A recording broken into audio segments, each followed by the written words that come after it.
What's going on, guys? What I have is a Bosch ES-4 4-gallon water heater, and last time I did maintenance on this, I waited 6 months to do maintenance on it, and I've noticed after 6 months that the anode rod was depleted, and that's causing the water to turn yellow.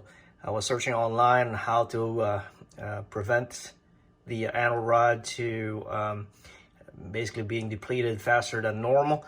Somebody mentioned to put an extra ground wire that connects onto the grounding cable inside, and I mounted mine right on the ground right over here by the switch. So today is been 3 months and 2 weeks exactly, so I'm going to check and see how much of the anode rod was depleted. So let's get to it.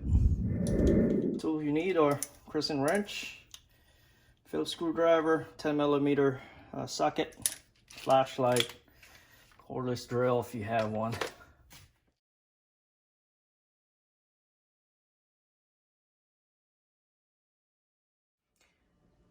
So using a small screwdriver, you can remove the screwdriver or the screw right over here on the front after you remove this cover, and then two screws right over here that you have to remove. And inside, this is my setup. This is the ground located right there, and then running to the ground area right by the switch. So what I'm gonna do next is remove the ground so that I can get this out of the way and pull everything out, and then remove the hoses. And if you haven't done so already, you're gonna have to, of course, unplug the water heater before you do anything. All right, next.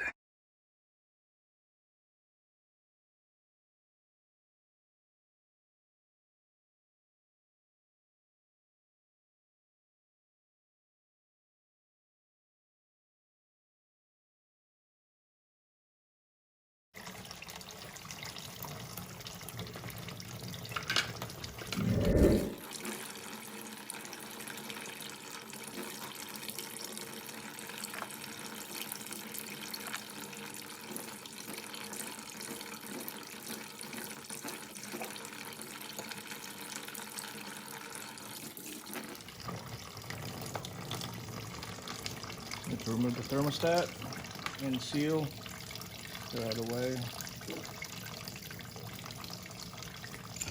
And then this should come right off. Wow, that's crazy.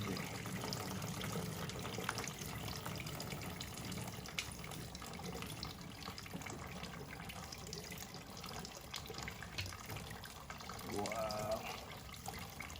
So it's only been 3 months, and this is how this thing looks.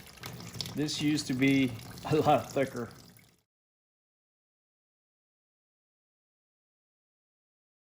Thicker than this rod right over here. And as you can see, that thing is almost out. Looks like we have another couple months out of this until it is completely gone, because this right here is already gone. See this piece of metal right over here? That will start to rust.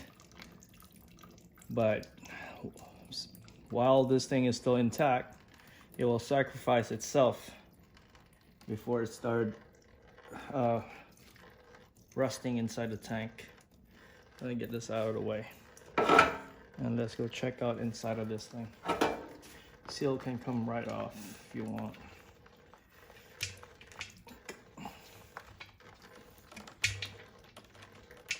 Be careful, this bolt right over here will come off. It just slides in and out.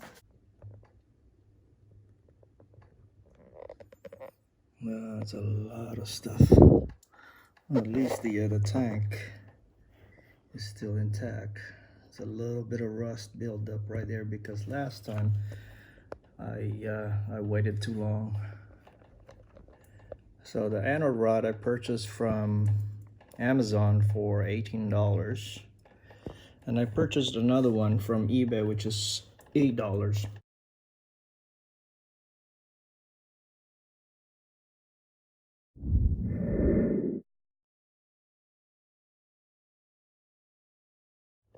But the problem is that the screw that connects right there is a little bit thicker. So what I'm going to do is I'm probably just gonna remove this, or find a threaded screw, drill the other one, and then put I guess connect it to the thicker one, the thicker anode rod that I purchased from eBay, which is only $6. So I'm gonna cut that in half and then connect a metal screw on it, so that I could save a little bit, because 3 months, this 3.5 months, this thing is already gone. So it gets really pricey after a while. Line up the bolts, then the rubber seal. There's really no orientation to this rubber seal, just put it back, make sure it doesn't tinkle right on. Make sure it's all the way down, nice and flat. so lie it down. Once it's Give in, this a little push. Go.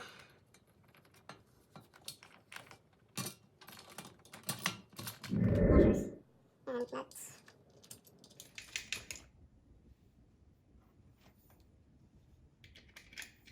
don't tighten up yet.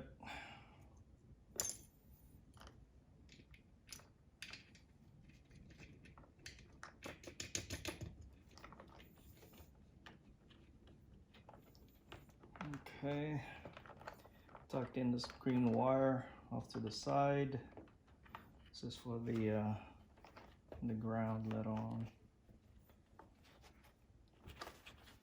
So I'm not too sure if the extra ground wire was helping, because I really don't have anything to compare it with, but it's there. It's been only 3.5 months, and anode rod is almost gone. So imagine the one that came with this was half, then let's say about, I think the OEM one is about, I don't know, 6 millimeter in diameter, and then the aftermarket one is about 10 millimeter in diameter. So anyway, the thermostat goes back in. Just play around with it. And we'll go in like it was earlier, and then low rubber grommet to make sure it doesn't come right out. Give it a little push. There you go. Just be aware that this area right here is where the ground wire is going to be located. So there you go. I just run back in, and then now let's tighten this thing up before we forget. Do a little star pattern. See a little snug, and then after it's snug, go back in. It doesn't have to be super tight. The rubber seal is actually is doing its job. It's doing an excellent job keeping everything in, as far as water and so forth. So one more time, just go around and make sure it's all tight. Don't go too crazy on the bolts, because you don't really have to make it super tight. Okay, and then this one here goes here. Okay, so that is done. So let's put it back under the sink.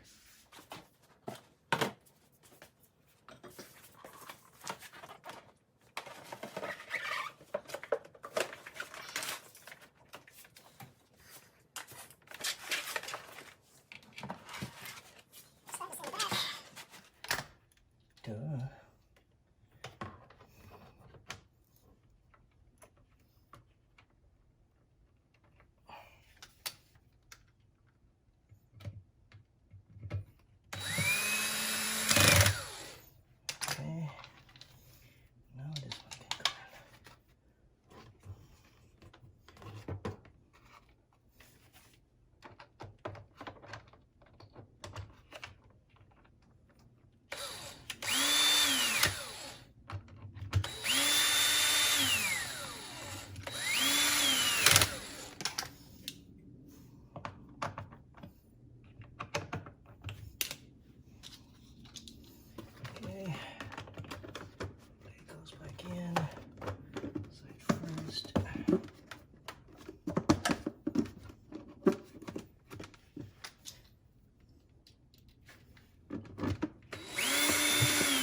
turn this right here lines up. That's why it was sticking out.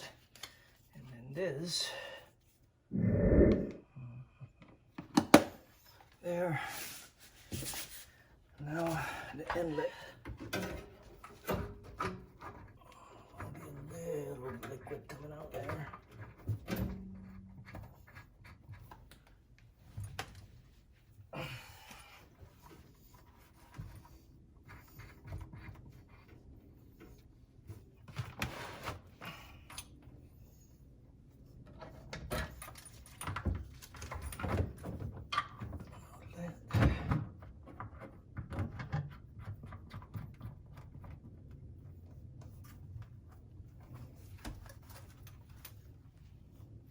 And you don't have to go super tight on this either. It's nice and snug to make sure that the seal on this doing a great job as well. Haven't had a leak on this one yet, knock on wood.